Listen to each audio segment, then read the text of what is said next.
Hello friends. तो यार सबसे पहले तो बैकग्राउंड के लिए सॉरी, क्योंकि घर में कुछ काम वगैरह चल रहा है और मेरे को और कोई जगह मिली नहीं और लाइटिंग की प्रॉब्लम है थोड़ी सी। लेकिन ठीक है भाई, इंपॉर्टेंट बात करनी थी तो वीडियो बनाना ज़रूरी था, आप लोगों के सामने आना ज़रूरी था और वॉइस ओवर भी नहीं कर सकता था क्योंकि यू नो ना, आदि पुरुष की वीडियो है। स्ट्राइक मत मार देना यार कोई। तो खैर दोस्तों, चलो सीधा मुद्दे पे आते हैं, क्योंकि भाई ऐसे ही मन में ख्याल आया कि कहीं इन आदि पुरुष के मेकर्स ने आदि पुरुष की स्टोरी चेंज कर दी तो, मतलब कि रामायण की स्टोरी ही चेंज कर दी तो। अगर ऐसा हो गया कि इन्होंने रावण को जिंदा छोड़ दिया और कुछ लास्ट में ऐसा क्लाइमैक्स में ट्विस्ट डाल दिया तो पॉसिबल है? तो भाई देखो 99% तो ये चीज इम्पॉसिबल है, क्योंकि रावण को जिंदा छोड़ देना is a big game. Makers जानते हैं कि वो लोग क्या करने वाले हैं। लेकिन भाई जरा सोच के देखो कि इन्होंने सैफ अली खान को यानी कि लंकेश को जिंदा छोड़ दिया, जो कि रावण के रोल को प्ले कर रहे हैं। तो ऐसा हो गया कि राघव जो कि श्री राम है, तो अगर उन्होंने ऐसा किया कि भाई हाँ ठीक है, तुमने मेरे साथ गलत किया, मेरी पत्नी के साथ गलत किया, लेकिन मैं इंसान होने के नाते तुमको माफ करता हूँ, जा बेटा जी ले अपनी जिंदगी। अगर ऐसा हो गया तो भाई समझ में आ रहा है कि क्या हो सकता है। और देखो ये बातें मैं हवा में नहीं बोल रहा हूँ, ऐसा हो सकता है क्योंकि ये लोग क्रिएटिव लिबर्टी ले रहे हैं इस पिक्चर में। देखो यहाँ पे मेरे को ओम राउत का एक स्टेटमेंट याद आ रहा है, जहाँ पे उन्होंने ऐसा बताया था कि मैं रामायण नहीं बना रहा हूँ, रामायण बस मेरी एक इंस्पिरेशन है। मतलब कि भाई जो आदि पुरुष पिक्चर वो बना रहे हैं वो बस रामायण से इंस्पिरेशन ली गई उसकी स्टोरी में। उसकी जो स्टोरी है वो पूरी रामायण नहीं होगी, बस रामायण से इंस्पायर्ड है। इंस्पायर्ड का मतलब समझ में आता है ना, कि हाँ भाई सब कुछ वैसा नहीं है, लेकिन उससे चीज़ें हम लोगों ने ली हैं, स्टोरी के थोड़े बहुत आइडियाज़ लिए हैं। और देखो ट्रेलर तो इन्होंने बहुत ही स्मार्टली एडिट किया है, लेकिन भाई जब टीजर आया था तो वहाँ पे इनकी क्रिएटिव लिबर्टीज हम लोगों को दिख रही थी, कि जहाँ पे वानर सेना को इन्होंने गोरिल्ला बना दिया, सैफ अली खान के रावण को ऐसा चमगादड़ में बैठा दिया।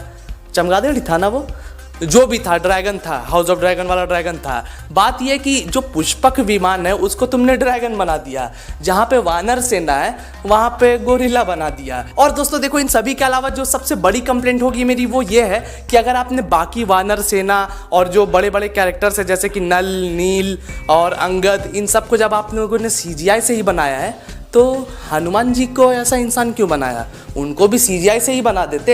हाँ देखो, मेरे को मालूम है कि बहुत लोगों को ये चीज़ें एक्सेप्ट नहीं होगी, डाइजेस्ट नहीं होगा, लेकिन भाई ज़रा सोच के देखो, मतलब अंगद जो था, जो नल था, जो नील था, वो लोग भी ऐसा हनुमान जी के जैसे ही थे ना। मतलब कि जिस तरह का हनुमान जी का लुक था उनका भी लुक वैसा ही था। मतलब कि जितना कि मैंने अभी तक एनिमेशन और TV सीरीज़ में देखा है, तो जैसे हनुमान जी दिखते थे वैसे ये लोग भी दिखते थे। तो जब इन लोगों को आपने CGI से बनाया है, तो हनुमान जी को इंसान के जैसा बनाकर आप क्या साबित करना चाहते हो? भाई कुछ लॉजिक तो बताओ यार, कुछ तो। अच्छा ज़्यादा सवाल नहीं पूछता, नहीं तो कॉपीराइट स्ट्राइक आ जाएगा। लेकिन यार चलो अपने मेन टॉपिक पे वापस आते हैं। इन सब चीज़ों के बारे में बाद में बात की जाएगी, लेकिन मेन टॉपिक ये था हमारा कि क्या हो अगर इस पिक्चर में लंकेश जिंदा बच जाए। ऐसा हो जाए कि जो राघव है यानी कि श्री राम, तो वो अगर ऐसा तीर मारे, ठीक है, लंकेश यानी कि रावण ऐसा मर जाए, लेकिन फिर पता चले कि नहीं भाई सांसें चल रही है, इसको कोई संजीवनी जड़ी बूटी इसको भी दो और घोल के पिलाओ और ये जिंदा बच जाएगा, इसको मारेंगे नहीं, इसको माफ़ कर देंगे। और वो ऐसा जिंदा जब बच जाएगा लंकेश, तो वो बोलेगा Raghav ji I am sorry, मेरे को ऐसा नहीं करना चाहिए था, माफ़ कर दो मेरे को। और ये लोग ऐसा माफ़ कर देंगे और ये लोग वापस चले जाएंगे अपने घर। और यार कहीं ऐसा ना हो जाए कि इस मूवी के एंड क्रेडिट्स में हम लोगों को पता चले कि इसके बाद एक और मूवी आएगी जिसका नाम होगा आदि पुरुष, द रिटर्न ऑफ लंकेश। तुम लोगों को नहीं पता, लेकिन भाई अगर ऐसा हो गया ना तो मेरी वीडियो में व्यूज़ बहुत ज़्यादा बढ़ जाने वाले हैं।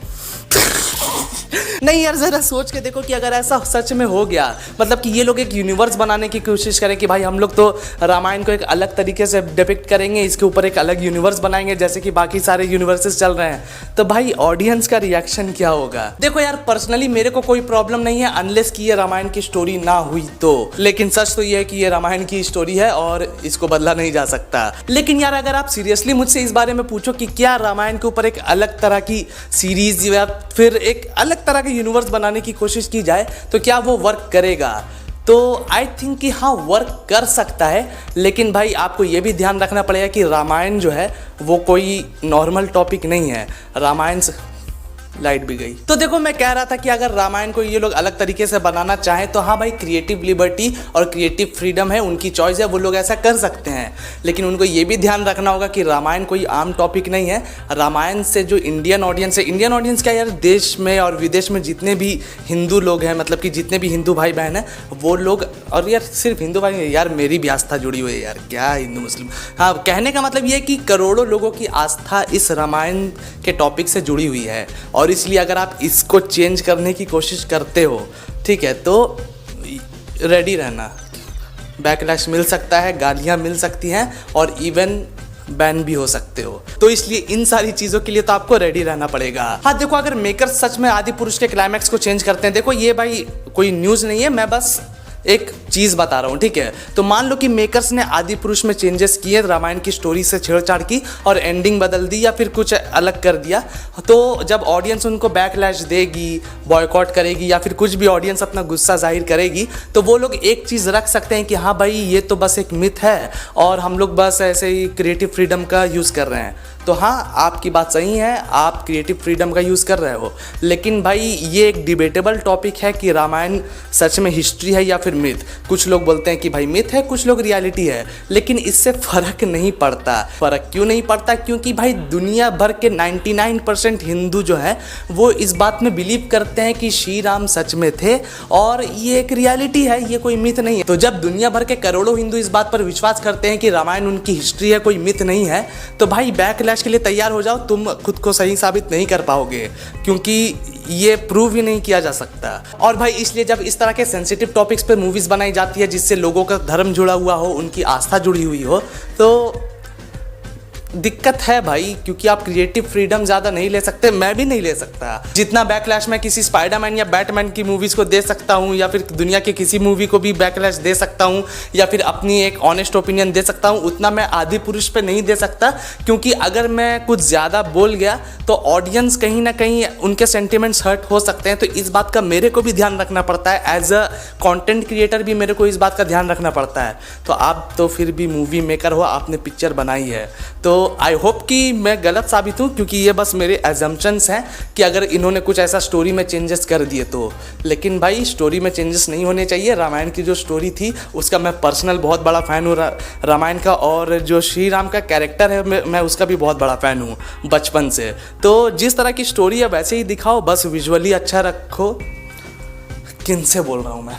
तो खैर यार दोस्तों, आपकी इस बारे में क्या राय है ये मुझे कमेंट्स में ज़रूर बताना। और अगर आपको ये वीडियो पसंद आई हो तो जाने से पहले वीडियो को लाइक और चैनल को सब्सक्राइब भी ज़रूर कर देना। तो चलो अब मिलते हैं अगली वीडियो में, तब तक हो सकता है कि लाइट भी आ जाए। तब तक के लिए goodbye, take care, love you.